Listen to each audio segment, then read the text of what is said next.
আগামী 28শে আগস্ট তৃণমূল ছাত্র পরিষদের সমাবেশকে সামনে রেখে তৃণমূল ছাত্র পরিষদের দুদিনব্যাপী প্রশিক্ষণ শিবির ও কর্মশালা হয়ে গেল রবিবার।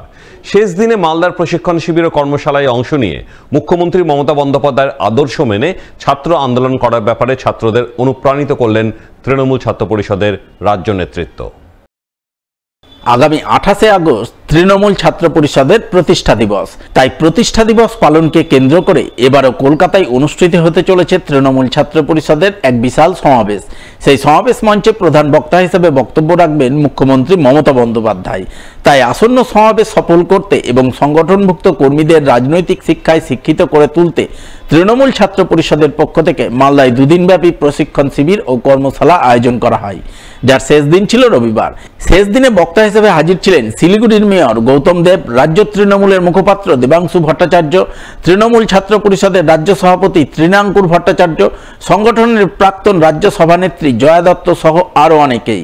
এদিন মঞ্চে বক্তব্য রাখতে উঠে তৃণমূল ছাত্র পরিষদের প্রাক্তন রাজ্য সভানেত্রী জয়া দত্ত সংগঠনভুক্ত ছাত্রছাত্রীদের অনুপ্রাণিত করতে গিয়ে মুখ্যমন্ত্রী মমতা বন্দ্যোপাধ্যায়ের আদর্শ মেনে কাজ করার আহ্বান জানান তিনি। সিঙ্গুর নন্দীগ্রামের ইতিহাস আমরা ভুলিনি, তাই তোমাদের বলবো কিছু মনে না করো। তোমরা মমতা বন্দ্যোপাধ্যায়ের ছবিতে কালিমাদিত্য করো না। আজকে দিদি কিন্তু অনেক লড়াই করে এই বাংলার মাটিতে স্বাধীনতা এনেছে। আজকে 1947 সালের 15ই আগস্ট আমাদের দেশ স্বাধীন হয়েছে ব্রিটিশদের হাত থেকে, কিন্তু তার পরবর্তীকালে 2011 সালের পর আমরা নতুন করে স্বাধীনতা পেয়েছি, আমরা বাঁচতে শিখেছি, আমরা উন্মুক্ত হয়েছি। তাই দিদিকে দেখে, দিদির আদর্শ, দিদির নীতিকে ফলো করে তোমরা তৃণমূল ছাত্র পরিষদ করো। আর যদি কেউ মনে করো দলকে ভাঙিয়ে আমি নিজের আখের গোছাবো, দয়া করে বলছি তৃণমূল ছাত্র পরিষদের পতাকার বদনাম করো না, মমতা ব্যানার্জির বদনাম করো না, দিদির লড়াইকে কালিমাদিত্য করো না। পঞ্চায়েত সমিতি কর্মচারী সমিতি সমূহের যৌথ কমিটি মালদা জেলা কমিটির উদ্যোগে সম্বর্ধনা জ্ঞাপন অনুষ্ঠান হয়ে গেল রবিবার। পাশাপাশি একই সাথে একই স্থানে পশ্চিমবঙ্গ গ্রাম পঞ্চায়েত সহায়ক সমিতির 7ম রাজ্য সম্মেলনের অভ্যর্থনা কমিটির সমাপ্তি অনুষ্ঠানের আয়োজনও চোখে পড়ে। এই দিনের মঞ্চে পশ্চিমবঙ্গ পঞ্চায়েত কর্মচারী সমিতি সমূহের যৌথ কমিটির পক্ষ থেকে প্রথমে পঞ্চায়েত পরিবারের কৃতি সন্তানদের সম্বর্ধনা জ্ঞাপন করা হয়। এরপর 2023 থেকে 2024 সালের মধ্যে অবসরপ্রাপ্ত সরকারি কর্মচারীদের বিদায় সম্বর্ধনা জানানো হয় এবং সবশেষে বিশেষ কৃতিত্ব সম্মান 2024 প্রদান করে বলে জানা গেছে। এই দিনের এই অনুষ্ঠানে উপস্থিত ছিলেন পশ্চিমবঙ্গ পঞ্চায়েত কর্মচারী যৌথ সহায়ক সমিতির মালদা জেলা সম্পাদক পল্টু মিশ্র সহ অন্যান্যরা। আজকে পশ্চিমবঙ্গ পঞ্চায়েত কর্মচারী সমিতি সমূহের যৌথ কমিটি মালদা জেলা কমিটি আজকের দিনে দুটো অনুষ্ঠান একসাথে করছে।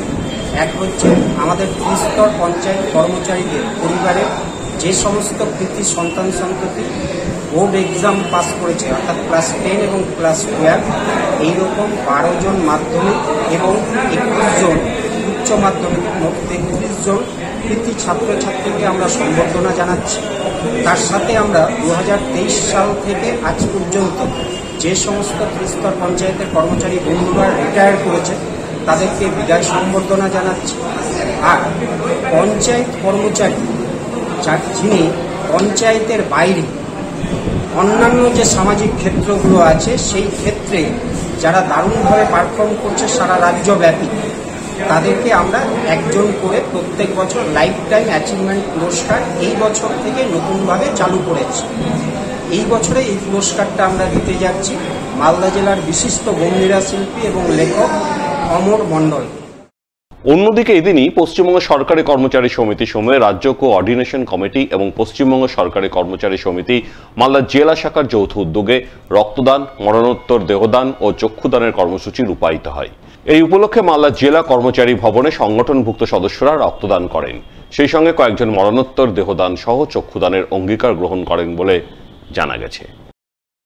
আজকে হচ্ছে রাজ্য কোঅর্ডিনেশন কমিটি মালদা জেলা শাখা এবং WBO মালদা জেলা শাখার উদ্যোগে আজকে ব্লাড ডোনেশন ক্যাম্প। এটা প্রতি বছরই হয়। বিগত দিনেও আমাদের দেহদান অনেক প্রাক্তন নেতৃত্ব সহ বর্তমান নেতৃত্ব আমাদের দেহদান করেছেন এবং হচ্ছে চক্ষুদানও আমাদের হয়েছে। এটা প্রতি বছরই আমরা করি এবং এবং এটা আমাদের একটা দায়িত্বশীল সংগঠন সারা রাজ্য জুড়ে এবং বৃহৎ সংগঠন। আমরা এই উদ্যোগটা নিই। বিগত দিনে মালদা জেলার ক্ষেত্রে মেডিকেল কলেজ হবার পর যতগুলো দেহদান হয়েছে আমাদের বামপন্থী নেতৃত্ব বা আমাদের সমিতির নেতৃত্ব তারাই দেহ দিয়েছে এবং এটা নিশ্চয়ই এটা বার্তা সাধারণ মানুষের কাছেই যায় যে বামপন্থী সংগঠন ট্রেড ইউনিয়ন যারা করে তারাই দেহটা দেয়। সাধারণ মানুষকে আমরা বলবো যে তারাও যাতে এগিয়ে থাকে, যে চিকিৎসা শাস্ত্রে যে স্টুডেন্টদের সুবিধার জন্য এই দেহদানের কর্মসূচি প্রত্যেকে অংশগ্রহণ করা উচিত।